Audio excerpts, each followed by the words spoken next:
नमस्कार मित्रों, कैसे हैं आप सब। मैं आशा करता हूं आप सभी अच्छे होंगे। जैसा कि देख सकते हैं कि डीएसएसबी का फर्स्ट शिफ्ट का एग्जाम देखिए छूट चुका है। विद्यार्थीगण जस्ट बाहर निकलना प्रारंभ हो चुके हैं। आइए इन सभी विद्यार्थियों से मिलकर जानने का प्रयास करेंगे प्रश्न का लेवल क्या रहा है। अभी जस्ट निकल रहे हैं विद्यार्थी, अभी जस्ट मिला रहा हूँ आप सभी को, बने रहिएगा और जो भी एक्सपीरियंस शेयर करें, जो सही लगे उसे एक्सेप्ट कर एग्जाम को बेहतर करने का प्रयास कीजिएगा। तो चलिए आइए मिला रहा हूँ आप सभी को। पेपर देकर आ रहे हैं आप? हाँ भैया। पेपर का एक्सपीरियंस शेयर कीजिए कि प्रश्न का लेवल क्या रहा है आज। प्रश्न का लेवल ऐसा है कि मैथ रीजनिंग थोड़ा टफ लेवल का आ रहा है और जीके भी थोड़ी टफ है, पर पुराने लेवल से आ रही है। पर नर्सिंग उन्होंने एवरेज आ रही है, अच्छी आ रही है। ऑनलाइन क्वेश्चन है ज़्यादातर। अच्छा, नर्सिंग सब्जेक्ट से जो प्रश्न आ रहे हैं, किस किस टॉपिक से अधिक प्रश्न आ रहे हैं? आज तो थोड़ा CHN का लेवल अच्छा था, OBG का भी अच्छा था, फंडा का भी था, पर सोशलॉजी भी आ रही है। 5-7 क्वेश्चन 10 क्वेश्चन लेके आ रही है। मतलब उन्होंने एवरेज सभी सब्जेक्ट को ज़्यादा कवर किया जा रहा है, पर वन लाइनर क्वेश्चन ज़्यादा आ रहे हैं। वन लाइनर मतलब छोटे छोटे सिंपल क्वेश्चन आ रहे हैं। अच्छा, ये जो नॉन टेक्निकल पार्ट है इसके बारे में बताइए कि नॉन टेक्निकल पार्ट है, जैसे सिटिंग अरेंजमेंट है, नॉन क्यूबॉल्ड बॉक्स आते हैं, उनके बारे में थोड़ा ज़्यादा टिपिकल क्वेश्चन डाल के दे रहे हैं। और मैथ में थोड़े बड़े हार्ड क्वेश्चन डाले जा रहे हैं। टाइम कंज्यूमिंग हो रहा है, उनमें थोड़ा सिंपल क्वेश्चन नहीं है। मैथ में एडवांस से भी कुछ प्रश्न देखने को मिला है कि टोटल अर्थमेटिक से था। नहीं तो दोनों से ही है वो तो, एडवांस और अर्थमेटिक दोनों को ही आ रहे हैं। दोनों से प्रश्न आ रहे हैं। एडवांस से क्या प्रश्न आए थे, कितने प्रश्न आए थे? अब जैसे सिंपल इंटरेस्ट मान के चलो आप, सिंपल इंटरेस्ट एवरेज का भी आपका परसेंटेज भी है, प्रॉफिट एंड लॉस भी है, HCF LC में बहुत सारे मतलब टॉपिक आ रहे हैं। मतलब इतना तो ध्यान नहीं रहता है, पर सभी टॉपिकों से कवर करता हुआ आ रहा है। ये सब अर्थमेटिक से हो गया। एडवांस से क्या आए थे? एडवांस का तो जैसे मेंसुरेशन, ज्योमेट्री, ये सबसे जैसे हाँ ज्योमेट्री का क्वेश्चन था, एक क्वेश्चन था। मेंसुरेशन से मेंसुरेशन का था एक क्वेश्चन था। एक शायद उसका था जो त्रिभुजों से आता है, उसकी वो निकालने का था। ट्रिगोनोमेट्री का था, उससे भी प्रश्न था। हाँ। यानी एडवांस से भी कुछ प्रश्न आ रहे हैं। और जीके के बारे में बताइए। जैसे कॉन्स्टिट्यूशन संविधान के बारे में आ रहे हैं 2-3 क्वेश्चन आपके। जैसे आ रही है इंडिया जी के पुरानी आधुनिक भारत और पुरानी जी की ज़्यादा आ रही है। मतलब उन्होंने अभी करंट का थोड़ा ही पोर्सन ले रहे हैं, 1-2 क्वेश्चन आ रहे हैं। 1-2 क्वेश्चन करंट अफेयर के। कौन सा इसी वाला आ रहा है? जैसे संविधान की ले लो आप, 4-3 क्वेश्चन तो कोई ना कोई अनुच्छेद पूछ रखा है। और मतलब मॉडर्न टोटल कितना अटेम्प्ट किया? टोटल रैप किया है 140। सही कितना रह सकता है? सही 100 के एवरेज में रहेगा। अच्छा, आने वाले स्टूडेंट के लिए कुछ फीडबैक देना चाहिएगा? आने वाले स्टूडेंट को यही है कि देखो रीजनिंग पे थोड़ा ध्यान रखें, क्योंकि जो सिटिंग अरेंजमेंट और वो वाले टॉपिक है उनको थोड़ा फोकस करेंगे तो शायद वही क्वेश्चन हर बार टॉपिक रिपीट हो रहे हैं, हर बार मतलब उन्हीं से क्वेश्चन आ रहे हैं। और मैथ तो टाइम कंज्यूम है, उनको टाइम मैनेजमेंट करना पड़ेगा, क्योंकि हर पेपर में 80-90 मिनट खा रहा है उधर ये 100 वाले क्वेश्चन, उधर कम टाइम मिल रहा है, 40 मिनट 35 मिनट मिलती है, तो उसको ज़्यादा टाइम देंगे तो अच्छा रहेगा। कौन सा सेक्शन सबसे पहले ओपन हुआ था? वही नॉन नर्सिंग हो रहा है, नॉन टेक्निकल पार्ट से। कौन सा सेक्शन? जैसे रीजनिंग है, उसके बाद मैथ है, फिर उसके बाद जीके है, फिर उसके बाद इंग्लिश है, फिर हिंदी है। इस तरह से ओपन हुआ था। हाँ, ऐसे हो रहा है। हिंदी के बारे में बताइए, ग्रामर सेक्शन से क्या क्या पूछा है? मतलब नॉर्मली क्वेश्चन आ रहे हैं, जैसे विलोम शब्द हैं, गद्यांश है आपका, और मुहावरे हैं, और आपके जैसे कर्ता कारक है, जो समास वगैरह हैं, इनसे सब तत्सम तद्भव शब्द हैं, इन सभी से आ रहे हैं। इंग्लिश के बारे में बताइए। इंग्लिश में जैसे तुम्हारे एक तो पैराग्राफ ही आ रहा है, नरेशन वगैरह हैं, एक्टिव पैसिव है, और आपके मतलब एरर्स हैं और प्रीपोजिशंस हैं, इनसे सबसे मतलब ये चीज़ें हैं। आप एक कंपटीशन फाइटर हैं, आप अपने अनुभव से बताइए कट ऑफ क्या रह सकता है इस बार? कट ऑफ इसका अगर इस हिसाब से जा रहा है कि कोई ज़्यादा हल नहीं कर रहा है, मतलब 120-130 पहुँच रहे हैं, तो ज़्यादा कट ऑफ का तो अनुमान नहीं हो सकता है, क्योंकि कम ही रहेगी, क्योंकि टाइम ज़्यादा हो रहा है उधर, तो फिर इधर कट ऑफ तो कम रहनी है। तो 100 प्लस 105, 110 के एवरेज में कट ऑफ जाएगी जनरल। शुभ नाम क्या हुआ? Rajat Sharma. Thank you so much. All the thank you. यहाँ पर भी और भी स्टूडेंट है। एक्सपीरियंस शेयर कीजिए, कैसा रहा? एक्सपीरियंस शेयर कीजिए, कैसा रहा पेपर का लेवल? एकदम बढ़िया था। कितना टोटल अटेम्प्ट किया आप? मैंने 140। एक्यूरेसी क्या रहेगा उसमें? अच्छा, 10 सिटी लाइट। और बताइए, जो टेक्निकल पार्ट था आपका, क्या क्या पूछे गए थे उसमें नर्सिंग सब्जेक्ट से? नर्सिंग सब्जेक्ट से सभी लगभग एवरेज पेपर था। सभी सब्जेक्ट से पूछा गया था। इलेक्ट्रिक हो गया, साइकेट्रिक हो गया, और कुछ दैनिक से भी था, मेडिकल सब्जेक्ट, नर्सिंग। अच्छा, नर्सिंग सब्जेक्ट से आप कितना बना पाए 100 में? नर्सिंग सब्जेक्ट में लगभग मैंने 89 की है। और नॉन टेक्निकल के बारे में बताइए, कितना बना पाए उसमें आप?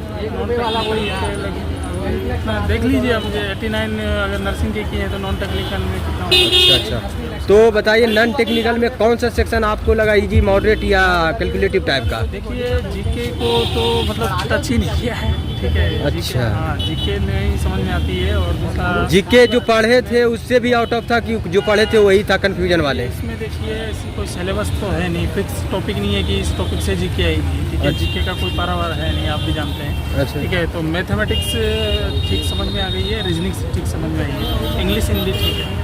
ये केवल एक जीके वाला पार्ट है जो कि मैंने टच नहीं कुछ स्टूडेंट बता रहे हैं मैथ ही थोड़ा सा ये नहीं मैथ देखिए उस टाइम टेकन वाले लेवल का है। अगर DSSB का एग्ज़ाम है तो उस लेवल से आएगा भी, ठीक है। ठीक है, आप पर मतलब कोई छोटा मोटा एग्जाम थोड़ी दे रहे हैं, DSSB का सेंट्रल गवर्नमेंट एग्जाम दे रहे हो आप, तो उसमें थोड़ा सा उस लेवल तो मैथ में आपको कौन सा टॉपिक से अधिक प्रश्न था? अर्थमेटिक में? जी अर्थमेटिक से सवाल आए थे ना? हाँ हाँ हाँ। कौन सा टॉपिक से अधिक प्रश्न था? नहीं वैसे देखिए परसेंटेज के भी कुछ सवाल आए थे, लाभ हानि के इस तरीके के कुछ सवाल आए थे, ठीक है। जो कि ठीक है, अच्छा है, इतना ज़्यादा एवरेज नहीं है। कैलकुलेटिव टाइप था कि या तो बन जाने लगा? ट्रिकली सवाल के साथ ट्रिकली सवाल थे। और रीजनिंग रीजनिंग अच्छी थी, ठीक है। सीटिंग अरेंजमेंट से ये सबसे प्रश्न था? सीरीज अरेंजमेंट से भी थी और कुछ रिलेशन वाले क्वेश्चन भी थे, अच्छा। ठीक है। दिशा वाले क्वेश्चन भी कोडिंग डिकोडिंग हाँ, कोडिंग डिकोडिंग भी था। यानी सारे से मिक्स थे हाँ, सवाल? हाँ, सभी ठीक है, ऐसा कुछ ज़्यादा बड़ा आपका कौन सा अटेम्प्ट है DSSB का? DSSB का ये मेरा दूसरा अटेम्प्ट है, मैं 2019 में दिया था, ऐसा अटेम्प्ट। जो फर्स्ट एग्जाम दिए उससे क्या एक्सपीरियंसता मिली थी या उससे क्या आप इस एग्जाम में बेहतर कर पाए? इससे ये तो पता लग गया था कि दोनों मतलब सेम ही आएगा, ठीक है। मतलब उतने के जितने क्वेश्चन टेक्निकल से आएंगे उतने नॉन टेक्निकल से आएंगे, बस ये एक्सपीरियंस था। आप इस एग्जाम अच्छा आप इस एग्जाम के एक्सपीरियंसता के अनुसार बताइए कि जो विद्यार्थी आ रहे हैं उनको क्या सजेस्ट करना चाहिएगा जिससे उनका एग्जाम बेहतर हो?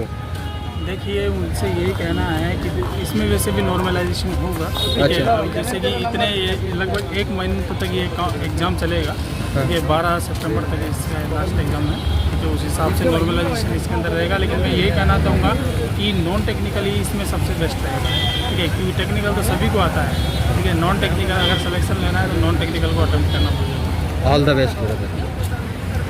कैसा रहा पेपर भैया? कैसा रहा एक्सपीरियंस? शेयर कीजिए। पेपर भाई ठीक रहा, हाँ। नॉन नर्सिंग अच्छी थी, उसमें से 80-90 सही हो जाएंगे। एक आपका रहे नर्सिंग अच्छी थी, कोई कुछ स्टूडेंट बता रहे हैं नर्सिंग वाले सब्जेक्ट अच्छे थे। नर्सिंग वाले नर्सिंग पढ़ते हैं, मैंने नर्सिंग कम पढ़ रखी है, नॉन नर्सिंग तो ठीक था। अपने तैयारी के अनुसार सबका बढ़िया है ना? और बताइए जो नॉन टेक्निकल पार्ट पूछे गए उसमें क्या क्या? नर्सिंग भाई मेरे को कम आती है, 40 क्वेश्चन सही हो जाएंगे मेरे तो, और नॉन नर्सिंग में 60 सही हो जाएंगे। ऐसी से कैसा रहा एक्सपीरियंस था? क्या एक्सपीरियंस है? शेयर कीजिए, कैसा कितना बनाया आपने? 161 एक्यूरेसी क्या रहेगा उसमें? एक्यूरेसी तो सही है। अच्छा, और इसमें बताइए जो टेक्निकल जो पार्ट पूछा गया उसका लेवल क्या था? किस किस टॉपिक से अधिक प्रश्न आए थे? साइकेट्री से ज़्यादा थे वैसे, ज़्यादा थे। और वैसे ऑल ओवर सभी के थे। और नॉन टेक्निकल पार्ट में बताइए कौन सा सेक्शन आपको इजी टाइप या मॉडरेट या कैलकुलेटिव लगा? सबसे ज़्यादा हार्ड तो रीजनिंग में थी, रीजनिंग में था आपको लगा? और इंग्लिश और हिंदी नॉर्मल था, जीके तो वैसे ही आउट ऑफ रेंज था। अच्छा, जीके आउट ऑफ रेंज था। जो पढ़े हुए थे उससे भी अलग था क्या? हाँ, जीके आउट ऑफ रेंज ही था ज़्यादा। अच्छा अच्छा है। संविधान से प्रश्न आए थे? संविधान से? नहीं संविधान वगैरह से कुछ नहीं है, जीके का तो पता नहीं कुछ। और जो क्वेश्चन जो सब्जेक्ट के आए थे वो बिल्कुल ईजी थे। अच्छा अच्छा 1 लाइनर क्वेश्चन थे, बिल्कुल सभी के हो रहे थे। अच्छा, रीजनिंग में किस टॉपिक से अधिक प्रश्न था? रीजनिंग में जैसे ये ABCD वाले भी थे। अच्छा, और भी क्वेश्चन थे, रीजनिंग ठीक थी लेकिन वो लेंथ था। ब्लड रिलेशन, हाँ 1-2 क्वेश्चन कोडिंग डिकोडिंग, हाँ उसमें भी थी। यानी सारे टॉपिक से मिक्स थे। वर्बल से ज़्यादा रीजनिंग था या नॉन वर्बल से? नॉन वर्बल नॉन वर्बल से ज़्यादा रीजनिंग था। और मैथ एडवांस से प्रश्न थे? मैथ परसेंटेज से ज़्यादा थे, जैसे सिंपल इंटरेस्ट था, कंपाउंड इंटरेस्ट था। अच्छा, DSSB का जो एग्ज़ाम दिए आपने इससे पहले और कभी दिए हैं? नहीं फर्स्ट एग्जाम में। फर्स्ट अटेम्प्ट है। तो अपने एक्सपीरियंसता के अनुसार बताइए जो विद्यार्थी एग्ज़ाम देने के लिए आएंगे इसमें बेहतर करने के लिए क्या सजेस्ट करना चाहिएगा आप? सजेस्ट ये है कि सबसे पहले टाइम मैनेजमेंट। टाइम मैनेजमेंट का आने वाले विद्यार्थियों को सबसे सजेस्ट ज़्यादा करें? इश्यू है टाइम का। अच्छा अच्छा, तो कैसे वो टाइम मैनेजमेंट कर पाएंगे? नहीं, कैसे अटेम्प्ट करेंगे? नर्सिंग को जल्दी से जल्दी करो, बस ये है। उसके लिए नर्सिंग के लिए टाइम नहीं बचता फिर लास्ट में। नहीं बचता लास्ट में नर्सिंग? और सब्जेक्ट की मैन है, अच्छा, उसके लिए तो टाइम बचाना पड़ेगा। टाइम बचाना। अच्छा, नर्सिंग सब्जेक्ट में कितना अटेम्प्ट किया आप? मैंने की 13 क्वेश्चन छोड़े हैं ओनली। और 87 यानी अच्छा खासा अटेम्प्ट किए। और इसमें नॉन टेक्निकल में नॉन टेक्निकल में मेरे 70 के आसपास। 20 के आसपास। कट ऑफ क्या रहेगा इस बार? कट ऑफ तो वही 120 के आसपास ही रहेगा। शुभ नाम क्या होगा? धर्मपाल गुजर। All the best. कितना अटेम्प्ट किए टोटल? टोटल 158 अटेम्प्ट किए हैं। एक्यूरेसी क्या रहेगा? एक्यूरेसी तो अब क्या रहता है हमने अच्छा, अपने अनुसार निगेटिव मार्किंग का ध्यान रखते हुए अटेम्प्ट किए होंगे ना? हाँ, तो इसमें जो टेक्निकल पार्ट जो नर्सिंग सब्जेक्ट से पूछा गया, किस किस टॉपिक से अधिक प्रश्न था? वो तो इजी बहुत इजी है, मतलब सभी लमसम टॉपिक आए हैं। सबसे पहले कौन सा सेक्शन ओपन हुआ था आपका? सबसे पहले तो इसका मैथ का हुआ था, उसके बाद उसके बाद जीके। मैथ का सबसे पहले ओपन हुआ था। हाँ, मैथ का। रीजनिंग रीजनिंग हुई थी, मतलब 5 सब्जेक्ट आए थे। सबसे पहले कौन सा ओपन हुआ था थे। सेक्शन? Math, math. उसके बाद जीके, फिर रीजनिंग। जीके हुई थी, फिर रीजनिंग। इस तरह से ओपन हुआ था। लास्ट में कौन था? लास्ट में नर्सिंग। नर्सिंग था। तो टाइम मैनेजमेंट कैसे कर पाए आप? टोटल प्रश्न देख पाए? जैसे अपन ने पहले से लगा लेते हैं 120 मिनट में 200 क्वेश्चन करने रहते हैं। हाँ। तो जैसे 20 मिनट अपन ने मैथ को दे दिए, 20 मिनट अपन ने रीजनिंग को दे दिए, और बाकी जो 3 सब्जेक्ट थे उसको 10 मिनट में कर दिया, और जो लास्ट की 50 मिनट बचते हैं उसमें अपन वो नर्सिंग कर ली। तो हिसाब से टाइम मैनेजमेंट का। नर्सिंग में कितना बना पाए आप? नर्सिंग लमसम 80 क्वेश्चन किए थे। 80 क्वेश्चन। अच्छा प्रश्न बनाया आपने। 20 क्वेश्चन ही मात्र छोड़े। और नॉन टेक्निकल में कितना बनाए? नॉन टेक्निकल में 75 या 70 के लमसम किए। नॉन टेक्निकल में कौन सा सेक्शन मैंने ये इजी, मॉडरेट या टफ या कैलकुलेटिव टाइप लगा? एक तो मैथ जो टफ रहती है, थोड़ी रीजनिंग भी टफ थी। अच्छा, प्रीवियस ईयर क्वेश्चन से कंपेयर करें तो कैसा था? प्रीवियस क्वेश्चन हमने देखा नहीं था, तो हम कैसे बता सकते हैं भाई? आपका फर्स्ट अटेम्प्ट है DSS हाँ, का। DSS। आप अपने एक्सपीरियंस के अनुसार बताइए, एग्जाम को बेहतर करने के लिए आने वाले विद्यार्थियों को क्या सजेस्ट करना चाहिए? बस एक ही चीज़ है, बस टाइम मैनेजमेंट का सबसे अच्छा ध्यान रखना चाहिए, और कोई नहीं, और तो सब कर लेंगे, बस टाइम मैनेजमेंट सबसे महत्वपूर्ण चीज़। जो सेक्शन ओपन होता है उस सेक्शन को पूरा करने के बाद दूसरा सेक्शन में आते हैं। हाँ। क्या फिर से रिपीट करके नहीं, आ सकते नहीं हैं? जा सकता। इस बात का भी ध्यान रखना है स्टूडेंट को। हाँ, जो भी आ रहा हो जो फर्स्ट अटेम्प्ट में करना चाहिए, उसके बाद वापस रिपीट नहीं कर, जैसे नोट सेट में जो रहता है वही अच्छा। चीज़ इसमें। अच्छा, एजुकेशनल बैकग्राउंड क्या था आपका? हाँ, एजुकेशनल बैकग्राउंड क्या था? Nursing nursing student. स्टूडेंट थे। शुभ नाम क्या हुआ? Vishal Rathore. Thank you so much, all the best. तो जैसा कि आप सभी ने देखा कि यहाँ पर विद्यार्थीगण मिलकर अपने एग्ज़ाम का एक्सपीरियंस था बहुत ही सहज भाव में पेश किए।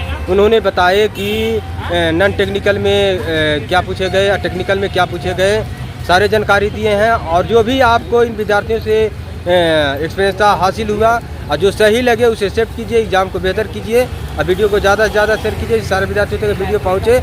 और कमेंट के माध्यम से जो विद्यार्थी दे चुके हैं एग्ज़ाम, ज़रूर एक्सपीरियंस को शेयर करें। प्रश्न को भी याद आए तो मैसेज करें क्या प्रश्न आया था और कितना आपने अटेम्प्ट किए टोटल, ये भी जानकारी दें कमेंट के माध्यम से, जिससे कि सारे विद्यार्थी अनुमान लगा सके कि कट ऑफ क्या रह सकता है और आने वाले विद्यार्थियों को लाभ हो सके कि क्या लेवल रहा है। जय हिंद।